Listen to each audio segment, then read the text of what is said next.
Hello, नमस्कार everyone, welcome to astro सात्विक। आज मैंने सोचा आपको एक बहुत रेयर राजयोग के बारे में बताता हूँ। रेयर तो नहीं है, लेकिन लोग इसको इग्नोर कर देते हैं। देखिए, अगर आप बृहत पराशर होरस शास्त्र खोलेंगे और हाउसेस के सिग्निफिकेशन पढ़ेंगे तो फोर्थ हाउस की सिग्निफिकेशन आपको मिलेगी सुख स्थान। सुख यानी कंफर्ट। कंफर्ट में फिर उन्होंने आगे एक्सप्लेन करते हुए गाड़ी, घोड़ा, आपका मकान, ये सब मेंशन कर दिया महर्षि पराशर ने। ठीक है, अब आप लोमश संहिता खोल के देखें। Lomash Samhita is also very good classical text. तो लोमश संहिता में भी महर्षि चौथे घर को सुख का स्थान कह रहे हैं। सुख यानी कंफर्ट, और गाड़ी, भूमि, मकान, प्रॉपर्टी, और आपकी जानवर यानी घोड़ा, या अगर आपके पास कोई कंफर्ट की चीज है तो वो। अब प्रॉब्लम क्या है? देखिए, आज की डेट में आप मुझे बताएं, एक कंफर्टेबल आदमी कौन है? दो लोग हैं। एक बहुत बड़ी इंडस्ट्री का मालिक है, सुबह से शाम इंडस्ट्री पे बिजी है, लाखों रुपए दिन के कमा रहा है, लेकिन सुख नहीं है, कंफर्ट नहीं है। मेरे अपने खुद के ऐसे काफी दोस्त हैं जो स्थिति से गुजर रहे हैं। वहीं दूसरी ओर एक यूट्यूबर है, या एक वर्क फ्रॉम होम करने वाला आदमी है, या एक ऐसा आदमी है जिसको रेंटल इनकम लगी हुई है और वो घर बैठे पैसा कमा रहा है, दिन का 15-20 हज़ार रुपए कमा रहा है, लेकिन सुखी है। तो आप सुख किस चीज को बोलोगे? देखिए, अगर सुख की टेक्निकल डेफिनेशन में जाया जाए तो सुख मीन्स कंफर्ट। और जब कंफर्ट की बात होती है तो महर्षि पराशर ने चौथे घर को ही कंफर्ट का सिग्निफिकेशन दिया है, और साथ साथ गाड़ी, भूमि, मकान, प्रॉपर्टी, घोड़ा आदि का भी सिग्निफिकेशन चौथे घर को दिया है। अब घोड़े की बात इसलिए कि उस टाइम पे घोड़े हुआ करते थे मूवमेंट करने के लिए, गाड़ी तो होती ही नहीं थी, फॉर्च्यूनर तो उस टाइम पे होगी नहीं जब क्लासिकल टेक्स्ट लिखा गया होगा। अब आप देखें, एक बहुत अच्छा कोइंसिडेंस है।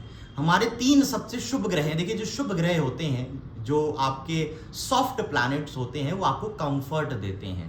जो आपके पाप ग्रह होते हैं ना, शनि, मंगल, राहु, केतु, वो कंफर्ट आपसे छीन लेते हैं, वो कष्ट, पीड़ा के कारक हैं। अब अगर आप सुख के कारक यानी सॉफ्ट ग्रहों की बात करें, बृहस्पति नंबर 1, शुक्र नंबर 2, चंद्रमा नंबर 3, ये 3 सबसे शुभ ग्रह ज्योतिष में माने गए। अब आप कोइंसिडेंस देखें, अगर आप काल पुरुष कुंडली लें, मेष लगन की कुंडली लें काल पुरुष, तो काल पुरुष कुंडली में चौथे घर में बृहस्पति उच्च का हो रहा है, यानी सुख स्थान में बृहस्पति का जो उच्च का स्थान है वो माना गया। अगर आप दिग्बल की बात करो तो शुक्र और चंद्रमा, वीनस और मून, जो कंफर्ट के कारक माने गए, ये 2 ग्रह चौथे घर में दिग्बली हो रहे हैं। तो 3 सबसे शुभ ग्रहों में से तीनों ग्रह का चौथे घर से कोई बहुत अच्छा रिलेशनशिप है। एक तो आपका बृहस्पति वो उच्च का हो रहा है चौथे घर में काल पुरुष कुंडली में, यानी सबसे ज्यादा पावरफुल हो रहा है। शुक्र चंद्र के पास डायरेक्शनल स्ट्रेंथ आ रही है। इसका ये मतलब है कि अगर आपका चौथा घर और चौथे घर का स्वामी कुंडली में अच्छी स्थिति में है तो जातक को सुख मिलेगा। आज की डेट में उसका मतलब ये हो सकता है कि जातक घर बैठे पैसा कमाए, बिस्तर पे लेटे लेटे पैसा कमाए। हो सकता है रेंटल इनकम आती हो सकता है जातक आईटी या किसी भी जॉब में हो जिसमें लैपटॉप में बैठ के वर्क फ्रॉम होम हो, या हो सकता है कि जातक के पास इतनी ज्यादा सेविंग्स हो कि उसको कुछ करने की ही आवश्यकता ना पड़े। अब अगर आप रेंटल इनकम की बात करो, देखो हर एक चीज को मैं डिफाइन करूंगा।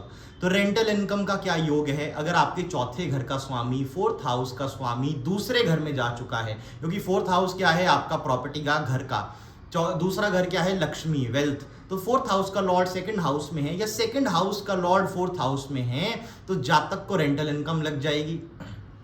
सिमिलरली, अगर आपका फोर्थ लॉर्ड 11th हाउस में है, या 11th लॉर्ड फोर्थ हाउस में है, तब भी जातक को रेंटल इनकम लगने के योग बन जाएंगे। घर बैठे जातक को पैसा आएगा। और तीसरा, अगर आपका भाग्य घर का स्वामी 9th लॉर्ड फोर्थ हाउस में है, या फोर्थ लॉर्ड 9th हाउस में जा चुका है, तब भी जातक बहुत भाग्यवान होगा। बैठे बिठाए जातक को चीजें मिलेंगी। अब आपको क्या देखना है कुंडली में? देखिए, आपको कुंडली में ये देखना है कि पहली बात तो चौथा घर और चौथे घर का स्वामी दोनों कुंडली में बली हो। अब बली का क्या मतलब है? बली यानी चौथे घर का स्वामी या तो कुंडली में उच्च का हो या अपनी राशि का हो, या अगर उच्च का या अपनी राशि का नहीं है तो कम से कम तो मित्र राशि में हो। दूसरी बात, चौथा घर आपका शुभ कर्तरी योग में हो, पाप कर्तरी योग में ना हो। शुभ कर्तरी योग यानी कि आपके चौथे घर के आगे भी शुभ ग्रह हो, यानी पांचवें घर में भी शुभ ग्रह हो, और चौथे घर के पीछे यानी तीसरे घर में भी शुभ ग्रह हो। जब आपका चौथा घर शुभ कर्तरी योग में आ जाएगा तब भी बहुत अच्छा हो जाएगा।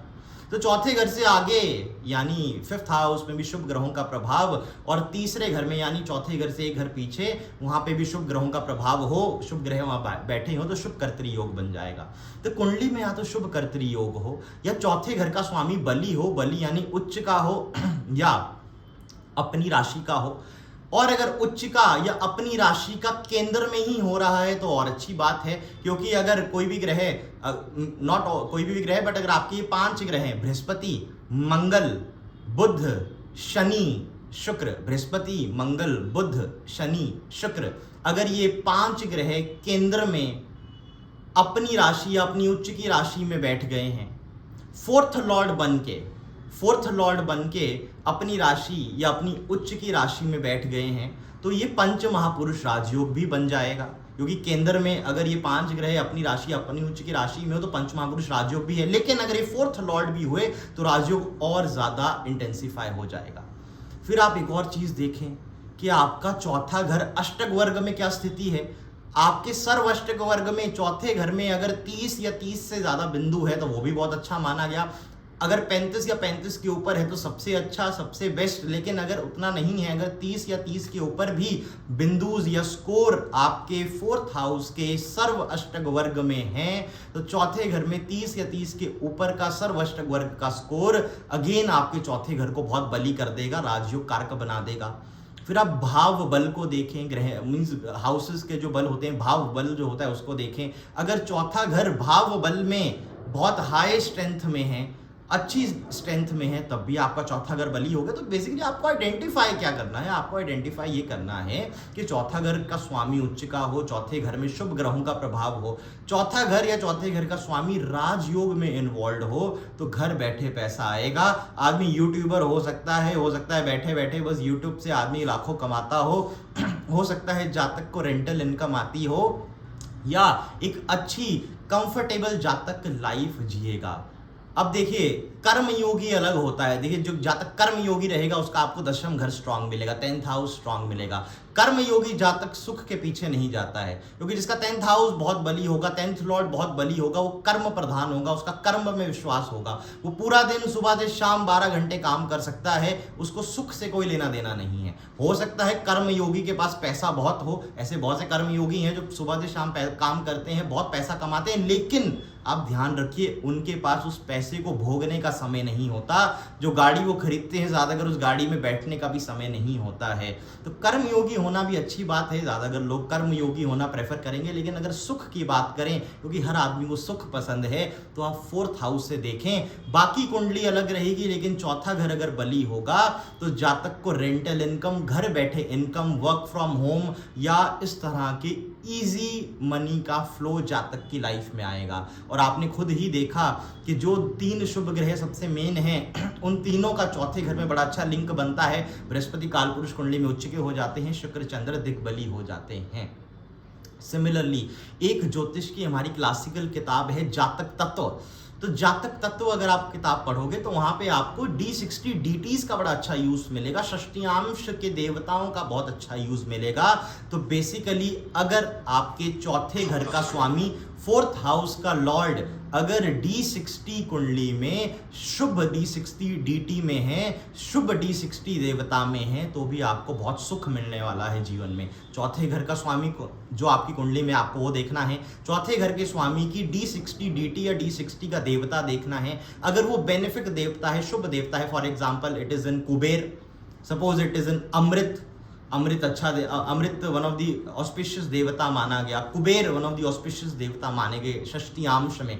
तो अगर षष्टियांश देवता कोई पॉजिटिव है, कुबेर है, कुबेर तो मैं आपको एग्जांपल के लिए बता रहा हूँ क्योंकि कुबेर इज वेरी ऑस्पिशियस षष्टियांश देवता।